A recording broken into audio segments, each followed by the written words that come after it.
Assalamualaikum warahmatullahi wabarakatuh. Salam sejahtera untuk kita semuanya. Selamat siang menjelang sore pendengar. Terima kasih Anda masih setia menyimak siaran kami Radio Kabupaten Ketapang yang kami pancarluaskan dari Jalan Letkol M. Thohir nomor 45 Ketapang, Kalimantan Barat.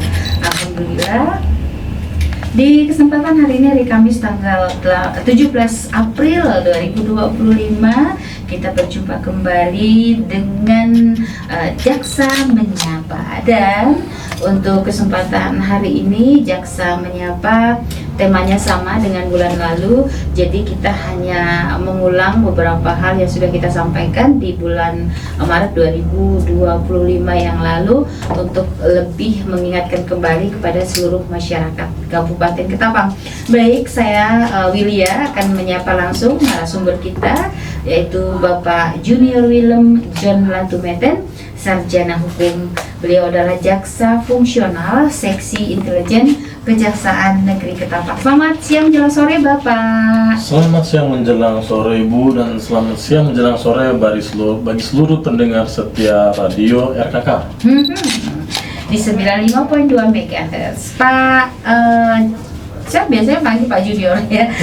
Pak Jun, ini masih dalam suasana Hari Raya Idul Fitri 1446 Hijriah ya Pak Jun ya. Dan hari ini adalah tanggal 18 Syawal. Ya. Jadi Bapak Ibu umat Muslim saat ini mungkin ada yang masih dalam suasana Idul Fitri ini, mungkin masih bersilaturahmi dan lain sebagainya. Dan kita dari Radio Kabupaten Ketapang serta Kejaksaan Negeri Ketapang tentunya mengucapkan minal aidin wal faizin ya Pak Jun ya. Benar, Ibu. Mohon maaf lahir dan batin. Baik Pak Jun, dipersingkat saja mungkin materi kita pada kesempatan siang hari ini atau siang menjelang sore ini, karena kita hanya mengulang-ulang saja sehingga nantinya masyarakat pendengar kita akan mengingat kembali hal-hal yang selalu harus kita waspadai, kita jaga agar tidak terjadi sehingga akhirnya nanti berurusan dengan aparat hukum. Ya, baik, silakan Pak Jun untuk hal-hal tersebut, antara lain ada kenakalan yang sudah menjurus ke arah tindak pidana. Silakan Pak Jun. Baik, Ibu, terima kasih atas kesempatan yang diberikan. Selamat siang menjelang sore bagi seluruh pendengar setia radio RKK. Oke, terima kasih Ibu. Materi yang akan saya sampaikan ini, Bu, sepertinya tidak jauh berbeda dari yang telah disampaikan sebelumnya. Kami memang untuk program Jaksa Menyapa kali ini, kami akan mengulas kembali materi yang telah kami sampaikan sebelumnya. Mengingat sampai dengan saat ini, kenakalan remaja yang menjurus ke arah tindak pidana, Bu, ini mengalami kenaikan yang cukup signifikan. Maka dari itu dipandang bahwa masyarakat, khususnya masyarakat Kabupaten Ketapang, perlu diberikan pemahaman kembali mengenai kenakalan remaja, khususnya kenakalan remaja yang memiliki implikasi sanksi pidana. Karena untuk tindak pidana saat ini, Bu, banyak juga anak-anak yang sudah melakukan tindak pidana, dan tindak pidananya itu bervariasi. Sebelumnya yang waktu itu kami sempat bahas, ada juga yang narkotika, persetubuhan anak di bawah umur, ada juga pencurian. Nah, di sini kami meminta juga peran serta orang tua agar lebih memperhatikan dan mengawasi anaknya dengan sebaik mungkin. Karena kalau memang sudah kena proses hukum ini nantinya akan mengimplikasi kepada masa depan si anak itu tersebut. Karena kalau misalnya si anak tersebut telah melakukan tindak pidana, tentunya anak tersebut akan diproses secara hukum. Hanya saja memang proses hukumnya memang agak jauh berbeda dengan orang dewasa. Contoh, Pak? Nah, contohnya itu untuk saat ini ada yang mungkin pencurian mungkin sudah terlalu sering lah, dan saya juga yakini bahwa yang namanya pencurian itu adalah tindak pidana. Iya. Nah sekarang ini Bu, yang sudah semakin berkembang itu adalah penggunaan smartphone. Iya, betul. Jadi memang penggunaan smartphone, terus ada juga yang hubungan asmara. Ini juga termasuk kriminal. Termasuk juga walaupun pelaku dan anak ini mereka berdua Sama-suka. sama-sama suka. Anaknya di bawah umur itu pun juga merupakan tindak pidana. Iya, betul. Jadi sebagaimana yang diatur dalam suatu undang-undang perlindungan anak, jadi tindak pidana persetubuhan, ya baik yang dilakukan dengan bujuk rayu, ataupun kalau ancaman kekerasan, ataupun dengan kekerasan, itu memang sudah pasti pidana. Iya. Apalagi bujuk rayu dengan serangkaian kata kebohongan Dan janji-janji diberikan imbalan seperti itu. Iya. Walaupun suka sama suka, pelakunya anak, korbannya anak, pelaku tersebut tetap dipidana. Oke. Begitu Bu. Jadi hal-hal yang bakal atau mengantisipasi hal-hal yang terjadi di masyarakat khususnya kepada anak-anak remaja ini antara lain adalah pencurian, tawuran pelajar, kemudian asmara juga, dan selanjutnya adalah konten ini Pak. Nah, konten. Jadi Bu, konten itu sebenarnya artinya isi ya Pak ya, betul. muatan. Oke. Jadi Bu, sekarang ini kan anak-anak itu beda dengan zaman kita sebelumnya lah Bu ya. Iya. Di zaman kita itu kita kalau lagi bermain dengan rekan-rekan atau bermain dengan teman-teman yang lain, kita kan pasti ketemu sama teman bermain, berarti kita bermain olahraga lah kayak bola, atau yang mungkin mentok-mentok yang paling mudah waktu zaman-zaman kita itu main bola itu udah paling mentok. Main Ya kan? layang juga. Main layang-layang. Sekarang pergaulan di zaman kita dulu dengan di zaman sekarang itu memang sudah sangat jauh berbeda. Pastinya. Karena sekarang kemajuan teknologi sudah sangat maju, dan anak-anak pun juga saya sering lihat juga sudah memiliki HP-nya tersendiri. Satu anak satu HP. Satu anak satu HP, dan mereka ini rata-rata sudah memiliki media sosial. Iya. Di sanalah terbuka jendela dan pintu. Dari situlah Bu, rasa keingintahuan, rasa penasaran itu pasti akan membuka segala macam situs-situs yang tidak boleh dibuka lah Bu. Sebenarnya mereka belum boleh membukanya. Dan memang tidak boleh dibuka sama sekali Bu. Tapi itu tersedia. Ya karena memang kemajuan teknologi Bu. Kemajuan teknologi itulah kenapa penting sekali peran serta orang tua untuk mengawasi mereka. Kita ketahui bersama Bu bahwa saya contohkan terkait dengan konten satu, misalnya contoh konten perjudian. Di Indonesia itu Bu secara tegas itu sudah melarang yang namanya perjudian. Dalam dalam KUHP pasal 303 itu memang sudah jelas. Ancaman pidananya itu bukan main-main Bu, 10 tahun. Itu kalau yang offline-nya. Yang online-nya itu Bu. Itu ancamannya itu kurang lebih jauh berbeda, tidak jauh berbeda. 10 tahun juga sebagaimana yang diatur di pasal 45 ayat 3 Undang-Undang Nomor 1 Tahun 2024 tentang perubahan kedua dari Undang-Undang Nomor 17 Tahun 2008 tentang ITE. Terus ada juga muatan pornografi. Wow, ini nih. Muatan pornografi, situs porno. Dan yang paling mirisnya lagi Bu, ini ada anak-anak pacaran satu sama lain, terus udah mulai mengirimkan foto-foto yang tidak sepantasnya yang dikirimkan. Nah hal-hal seperti ini tuh ada Bu, dan ini juga ancaman pidananya juga lumayan ngeri, bisa di atas 5 tahun sebagaimana sebagaimana dalam undang-undang ITE, mereka yang mendistribusikan suatu postingan atau muatan yang di dalamnya itu terdapat unsur pornografi dengan tujuan untuk diketahui secara umum. Karena Bu, anak-anak ini kan, apalagi yang anak-anak generasi milenial lah, ini kan memiliki emosional juga ya, emosional anak-anak ABG zaman kita dulu lah Bu, masih cenderung agak labil. Jadi ibaratnya itu kalau disenggol dikit langsung main bacok lah kalau bahasa gaulnya Bu. Iya, senggol bacok. Senggol bacok gitu kan Bu. Iya. Oke, lanjut Pak. Nah, ini juga memang agak berbahaya sekali Bu. Si A sama si B dengan konteks mereka ini pacaran, sama-sama juga anak di bawah umur.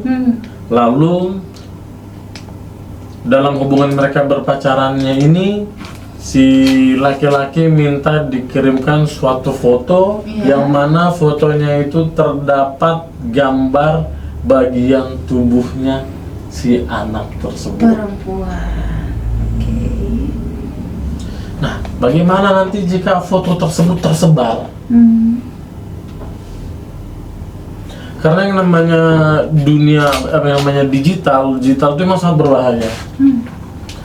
Sulit dihilangkan, apalagi sudah di-download, sudah tersimpan di memori HP. Tersimpan dalam memori HP, terus handphonenya juga dipegang sama orang yang tidak bertanggung jawab. Terus pacarnya juga ya tidak menutup kemungkinan juga dia main-main ancam kamu, kalau kamu putusin aku nanti kusebarin foto-fotomu. Wah, itu lebih bahaya juga kan Bu. Jadi memang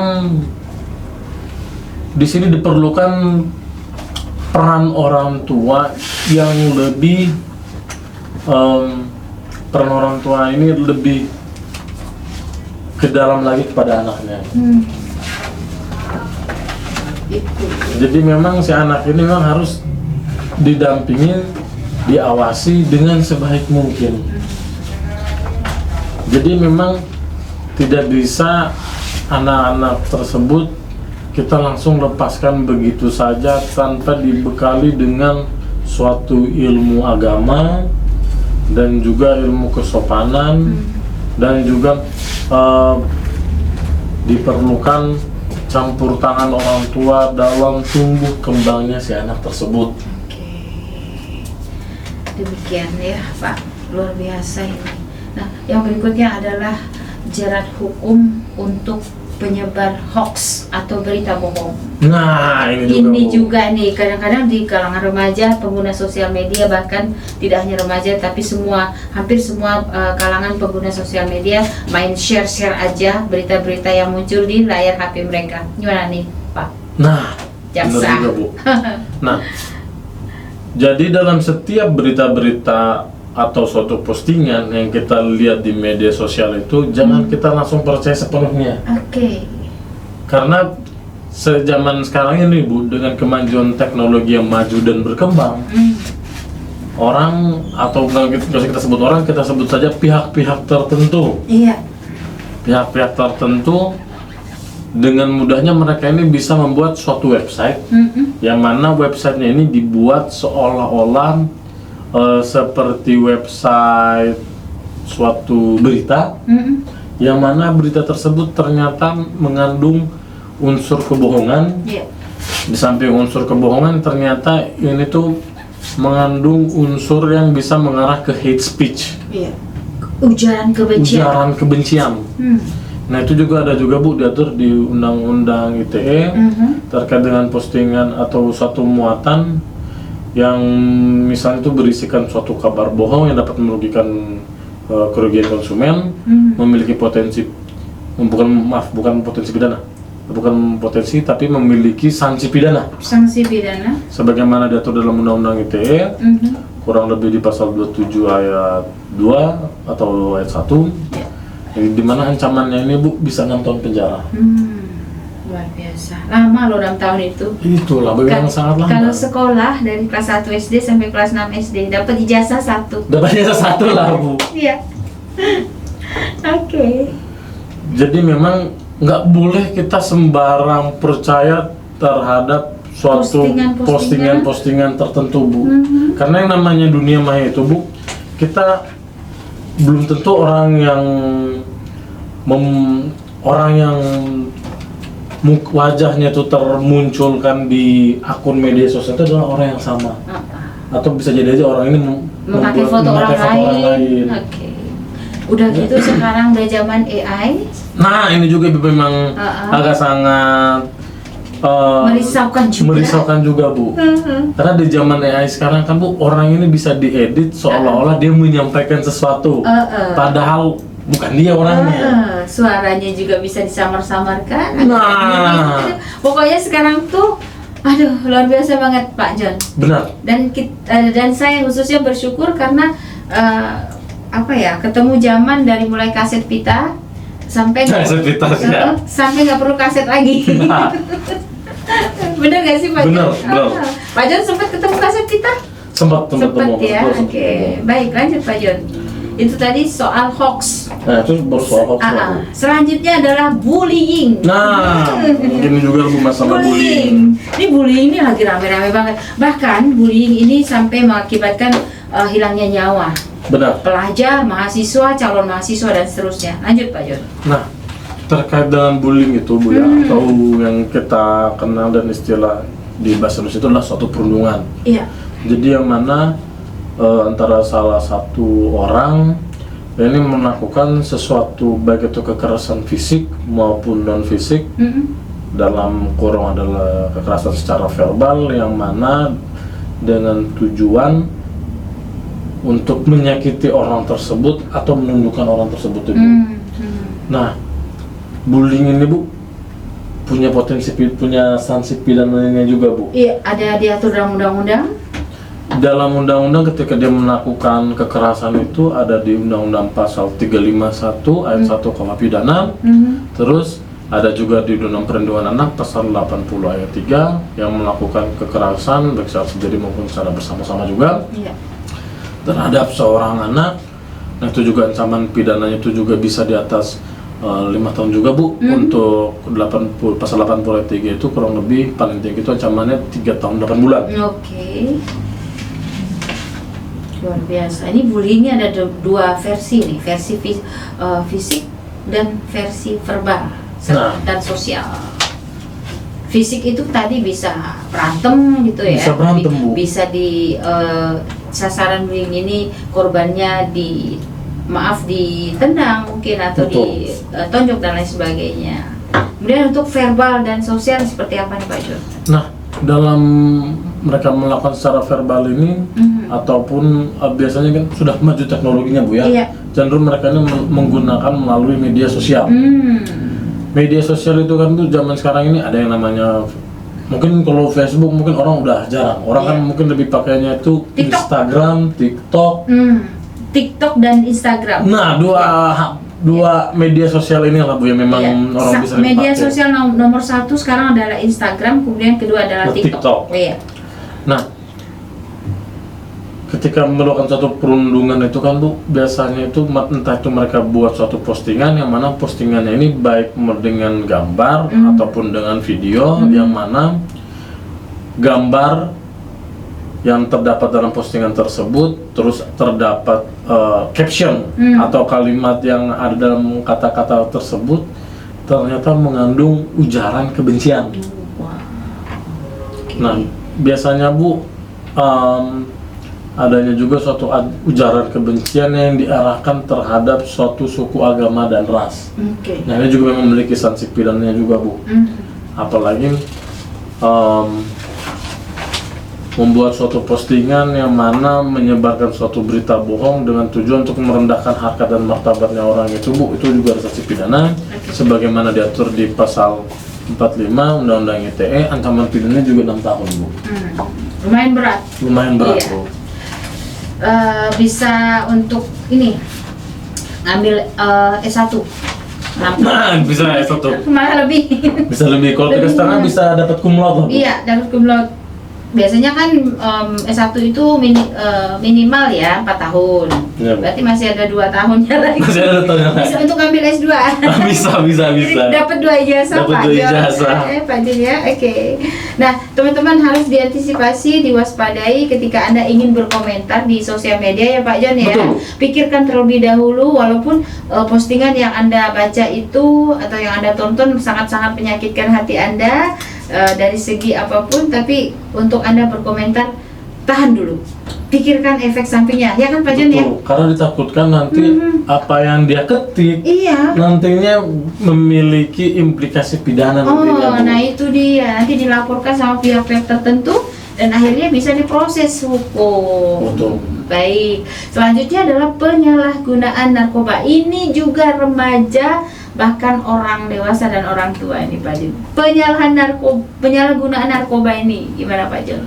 Nah Bu, terkait dengan penyalahgunaan narkoba, jadi mungkin udah saya tidak perlu jelaskan lagi terkait dengan singkatannya yang mana narkoba, narkotika, psikotropika dan bahan aktif lainnya. Secara lebih gambarnya terkait dengan penyalahgunaan narkotika khususnya di Kabupaten Ketapang itu Bu lumayan sangat tinggi Bu di sini. Sangat tinggi Pak Jon ya. Karena memang di Ketapang di sini itu rata-rata memang dekat Bu jalur Laut, udara. mereka ini lebih sering Darat? jalur darat Bu. Oh. Karena barangnya ini kan namanya dari Pontianak. Oh, jalur tikus-tikus gitu ya Pak Nah, ya. kurang lebih seperti itulah Bu, jalur Pontianak. Tikus ya. Apalagi rata-rata di Ketapang ini sangat dekat dengan Pontianak. Jadi Iya. memang barang-barangnya ini kalau di narkotika itu bukan Bu, mereka ini biasanya sabu. Sabu yang Sabu. paling populer ya, sabu Yang ya. paling Pak Jon banyak ya? itu sabu. Bu. Sabu. Sabu. Kalau biasanya tuh kayak lagu Siku Bagi Duo. Oh, itu tuh tujuannya lagu ke sabu rupanya ya Pak ya. Ya, oh enggak, itu cuman lagu-lagu apa namanya? Bercanda-bercandaan orang-orang biasanya memakai. Pas mereka make, satu dibagi 2, satu bagi 3. satu bagi 2, satu bagi 3, satu bagi 2. Tapi itu jokes. Bercanda-bercandaan. Iya. Jokes. Agar agar tidak langsung ketahuan gitulah maksudnya ya. Nah. Ya kan Pak Jon ya. Baik. Nah, narkoba tadi Pak Jon juga sudah bilang peredaran narkoba di Kabupaten Ketapang ini sangat luar biasa dan tidak henti-hentinya pemerintah ya melalui pihak-pihak terkait selalu berusaha untuk mengantisipasi peredaran tersebut. Bukankah demikian ya Pak Jon ya? Betul Bu, karena memang untuk memberantas narkotika memang sangat sulit. Oke. Untuk sampai ke akar-akar Sangat sulitnya itu luar biasa Bu. Sulitnya itu luar biasa.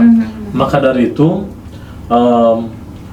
generasi muda saat ini memang memerlukan campur tangan orang tua. Iya. Kasih sayang orang tua, kedisiplinan, ketegasan dari orang tua itu sangat perlu.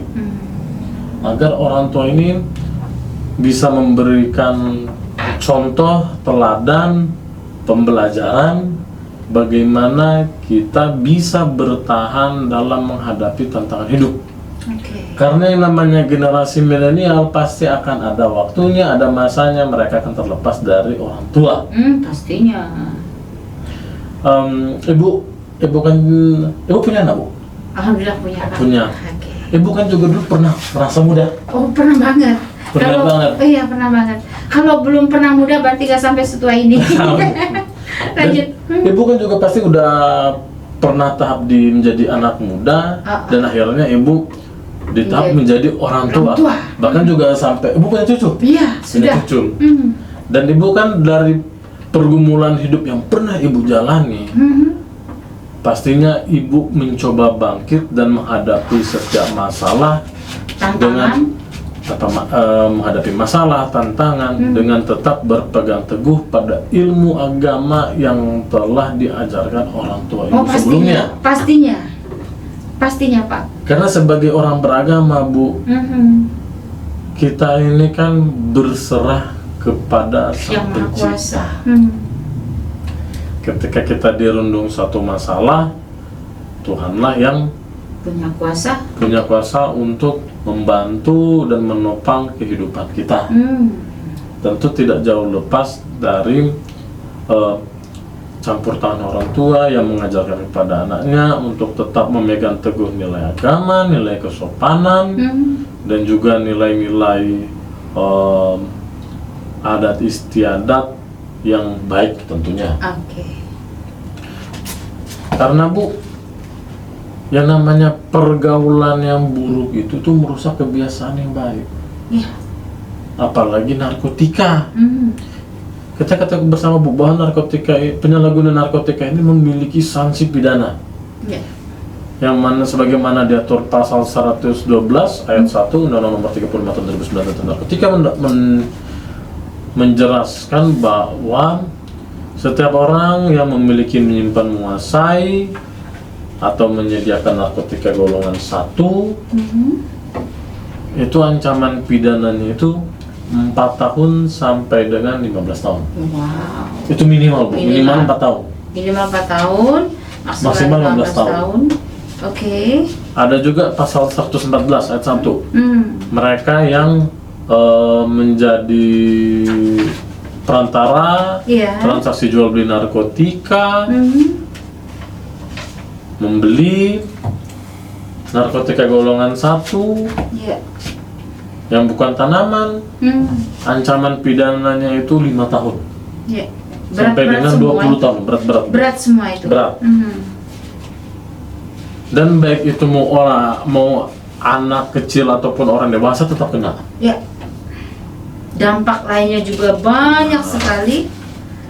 Jadi jangan dipikir bahwa anak di bawah umur 18 tahun aman, tidak. Tetap terkena juga. Tetap kena juga. Sanksinya kena. Tetap dilakukan proses hukum juga, Bu. Tetap dalam proses penegakan hukum sebagaimana diatur dalam Undang-Undang SPPA, Sistem Peradilan Pidana Anak. Oke. Jadi di Ketapang ini ada nggak sih Pak ditemukan anak-anak yang terjerumus ke sana? Orang ditemukan ya bukan hanya Ketapang, Bu. Iya. Memang hal seperti itu memang banyak. Oke. Memang ada. Tetapi walaupun dia di bawah umur 18 tahun, tetap dilakukan penegakan hukum. Tetap. Selain penegakan hukum mungkin ada untuk rehabilitasi mungkin? Kalau rehabilitasi itu kewenangan orang tua atau negara, Pak? Kalau terkait dari rehabilitasi itu sendiri, Bu, biasanya itu nanti dilihat dulu apakah orang ini memang pecandu atau dia bagian dari suatu jaringan. Oke, paham. Sebagaimana diatur dalam pasal 127 Undang-Undang Narkotika. Nanti untuk melihat apakah orang ini pecandu kan nanti akan di assessment di Badan Narkotika Nasional, Bu. Apakah nanti orangnya akan dilihat dulu apakah dia memiliki jaringan dengan internasional dan lain sebagainya. Jaringan peredaran narkotika. Apakah dia menggunakan narkotika memang pertama kali? Iya, atau dijebak? Dilihat, nanti akan dilihat, Bu. Atau dijebak, nanti akan dilihat, akan ditinjau. Oke, paham. Dari hasil asesmen itu, Bu. Oke. Nah, itulah pendengar untuk narkoba. Kemudian yang berikutnya yaitu judi. Lanjut, Pak. Judi. Terkait dengan judi sendiri, Bu, seperti tadi saya jelaskan, judi itu adalah bagian dari suatu penyakit masyarakat. Iya, pekat. Pekat itu hitam. Jadi singkat pekat ya. Oke. Jadi judi ini, Bu, memang tindak pidana, Bu. Sebagaimana diatur di pasal 303 Kitab Undang-Undang Hukum Pidana, ancaman pidananya itu 10 tahun. Oke, berat banget. Memang berat. Berat sekali. Dan ada juga, Bu, judi yang diatur dalam Undang-Undang ITE. Iya, karena melalui sosial media. Dan mereka juga ada websitenya juga, Bu. Oke. Website judi online atau judol. Nah, iya. Jadi judi online itu, Bu, memiliki sanksi pidana itu sebagaimana yang diatur di Undang-Undang Nomor 1 tahun 2024 tentang perubahan kedua dari Undang-Undang 17 tahun 2008 tentang ITM. Itu sanksi pidananya 10 tahun juga, Bu. 10 tahun juga judi online itu ya? Iya, Bu. Oke. Jadi kalau dulu, itu kalau mereka mau main judi, Nah, mereka pasti datang ke satu tempat Iya. yang mana mereka bisa bermain sama-sama lah. Oke. Ibaratnya udah tuh main kartu, main kolo-kolo, Atau jagung ayam. jagung ayam. Mereka pasti berpindah tempat, Dan berpindah-pindah tempat. pindah tempat. Kalau judi online, mereka tuh hanya menggunakan handphone. Iya, dan mereka bisa sambil baring juga kayaknya. Sambil bareng juga sambil apa? Santai-santai. Nonton, santai-santai, isi waktu main-main dulu Iya, lah. main dulu, santai-santai. Nah, yang main judi ini kan Bu, kadang kala itu kan bikin orang tuh jadi Penasaran? di samping penasaran pas dia menang sekali, Dia mau menang lagi. dia mau menang lagi. Oke. Ternyata dia menang sekali 2 kali itu cuma trik Uh-uh. dari si bandar judi biar Dia- lu menang terus, lu menang. Menang dulu, lu menang. Padahal udah Lu di setting itu. nanti biar dia pasang semakin besar, itu udah baru kalah. Akhirnya kan dia ini marah kan sebenarnya itu. Nah, pas dia udah setelah dia di mana dia bakal ketagihan. Jadi menjadi kecanduan main judi juga kan. Oke. Nah, orang kalau udah kecanduan main judi, Bu, pasti dia mikir gimana caranya saya bisa dapat duit untuk saya bisa bermain judi. Ya kalau menang terus sih, kalau memang dia bakal menang terus, tapi kalau dia kalah terus, uang dia mau dapat uang dari mana Bu untuk bisa bermain judi? Oke. Tidak menutup kemungkinan dia akan melakukan tindak pidana, entah itu Satu. pencurian. Satu, barang-barang di rumah dulu. Nah, barang-barang di rumah. Barang orang tua dulu. TV. Tiba-tiba orang tuh pengen masak gas ya, masak, kok gas LPG nggak ada. Tabung gasnya kok nggak ada. Tabung gasnya nggak ada. Perasaan baru beli kemarin ini. Ternyata sudah pindah tangan itu. Sudah pindah tangan ternyata. Oke. Ternyata berpindah tangannya tuh di website judi Bu, ternyata. Luar biasa. Lanjut, Pak. Nah, jadi memang peran orang tua memiliki kekuatan yang kuat serta signifikan dalam melakukan pengawasan terhadap anak. Karena memang anak ini memang tidak bisa kita tuh lepaskan atau biarkan begitu saja Bu, tanpa didampingi. Memang harus didampingi, khususnya dalam anak ini lagi menggunakan gadget Bu. Iya, lagi megang handphone. Lagi megang handphone. Misalnya saya punya anak nih Bu, misalnya. Iya. Misalnya saya punya anak namanya Prio. Nah, kamu jangan main handphone terlalu malam ya. Iya. Gak bagus buat mata Prio. Gitu Bu. Oke. Atau enggak, Prio sini bapak mau lihat dulu handphonemu. Terus Prionya nggak mau ngasih. Kalau nanti si Prio nggak mau ngasih Bu, Pasti menyimpan sesuatu. itulah nanti tunggu lihat dulu dia tidurnya kapan, di situ baru dilihat-lihat. Oh, tapi kalau dia sebelum tidur ngumpetin gimana Pak? Ya, pokoknya lihat dulu dia sering di rumahnya tuh dia kemana dulu nih, dia sering ke kamar, tempat yang dia sembunyi, tempat favoritnya mana ya? Tempat favoritnya itu. Ini orang kejaksaan ini pinter banget. Ya enggak. Bapak Kalau bukan kan rahasia. jadi anak juga Bu dulu. Iya, oh gitu. Ya iya benar. Sebelum jadi orang tua kan Sebelum kita jadi anak oh, benar dulu. juga. Oke, bisa dimengerti. Gitu Bu. Oke, baik Pak. Kenapa sih orang tua padahal mereka sudah punya akal pikiran yang bisa dikatakan tidak lagi tidak ngambang sana ngambang sini. Tidak labil maksudnya, maaf. Betul. Mereka ini harusnya kan sudah tahu, oh ini nggak baik, ini baik. Tapi kenapa banyak juga orang tua yang bisa terlibat di perjudian ini? Contohnya dari hal yang kecil-kecil, bola di TV. Betul. Yang ditonton itu bola di TV, tapi mereka bisa melakukan perjudian, pertaruhan siapa nih yang menang nih, A atau B. Nah, gimana tuh Pak? Nah, biasanya Bu mereka Orang tua yang seperti ini nih, harusnya diapakan ini Pak? orang tua yang seperti itu harusnya tobat sih Bu. Tobat. Gimana anaknya mau benar kalau bapaknya seperti ini loh? Karena Bu yang namanya anak itu dia melakukan apa yang dia lihat. Mirroring tadi. Mirroring.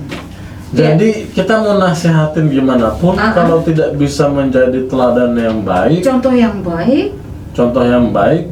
ya kita tidak bisa menyalahkan bahwa ini si anak ini salah, kecantikannya kayak gini-gini. Sebenarnya dan sesungguhnya anak itu melakukan apa yang dia lihat. Iya. Iya. Oke. Jadi garis besarnya adalah. Jadi garis besarnya Bu, supaya anak-anak kita, generasi muda kita, bahkan orang-orang tua yang saat ini masih terbelenggu dengan hal-hal negatif ini, seperti apa sih Pak? Apakah kita perlu selalu mengingatkan mereka dengan sosialisasi itu dan ini di tempat-tempat tertentu atau bagaimana? Silakan Pak. Jadi Bu, kalau kita mau melakukan sosialisasi terus-menerus, tetapi dari kesadaran masyarakatnya belum ada, agak sangat berat juga. Memang ini adalah kesadaran masing-masing orang tua. Saya juga yakin yang namanya ketika orang telah menjadi orang tua itu pasti menginginkan yang terbaik untuk anaknya. Tapi harus diingat juga, anak melakukan apa yang dia lihat. Karena apa yang dia lihat itulah yang terekam dalam memori otaknya. Buah jatuh tidak jauh dari pohonnya. Walaupun dia diambil burung. Tapi kalau nggak diambil manusia kan Bu, kalau dia jatuh di tanah bakal dimakan ulat juga. Itulah yang dinamakan dengan pergaulan. Itulah kenapa orang tua itu memang harus menanamkan ilmu yang baik. Jadi ilmu kan Bu tidak hanya dia berbicara pengetahuan yang dalam bangku sekolah. Sekolah dan kuliah. Karena tidak harus formal terus ya. Tidak harus formal. Karena bekal ilmu dari orang tua ke anak inilah yang baik itu agama. Agama itu kan Bu tidak hanya selalu melulu dari apa yang sholat di masjid, ibadah di gereja, tapi harus hafiz Quran juga, enggak harus segitunya juga. Tapi bagaimana kewajiban orang tua ini mengatakan atau mengingatkan kepada anaknya menjadi orang yang mempraktekkan kehidupan agamanya.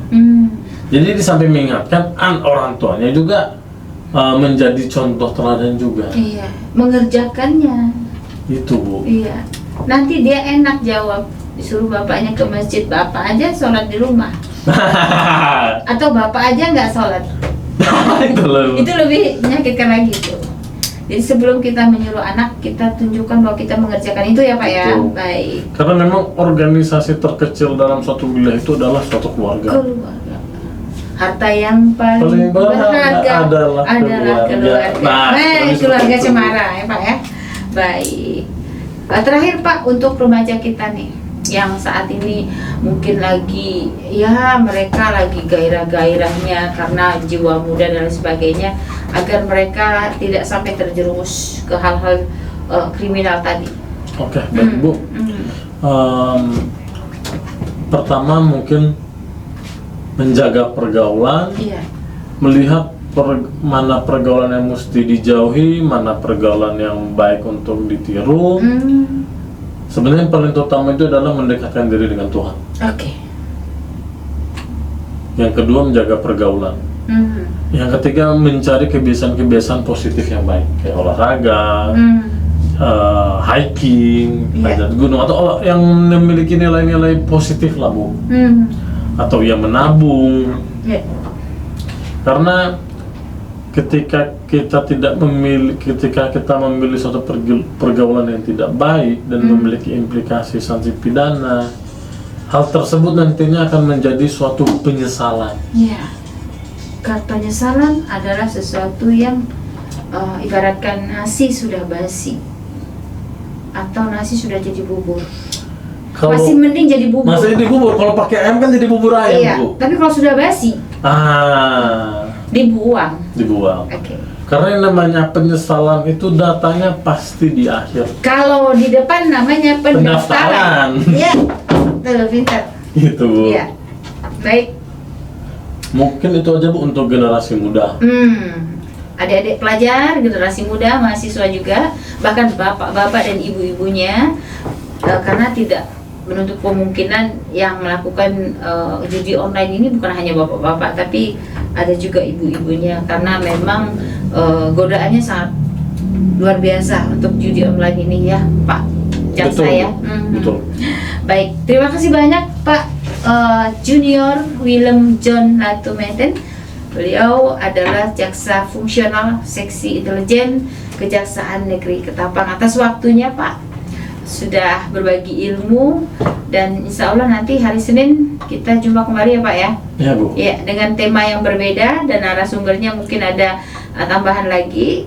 Mudah-mudahan apa yang sudah kami sampaikan ini pendengar menjadi pelajaran luar biasa bagi kita semuanya, terutama kita orang tua. Betul. Untuk selalu mengingatkan anak-anak kita, memberi contoh teladan yang baik ya, agar mereka nanti bisa menjadi generasi muda yang bertanggung jawab pada dirinya sendiri, keluarganya, dan masyarakat luas. Begitu ya Pak Jun ya.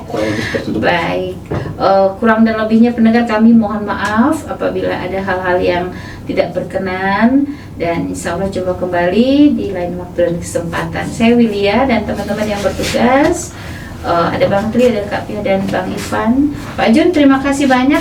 Kemudian untuk Pak Anugrah juga terima kasih ya sudah mendampingi. Selamat sore, wassalamualaikum warahmatullahi wabarakatuh. Waalaikumsalam warahmatullahi wabarakatuh.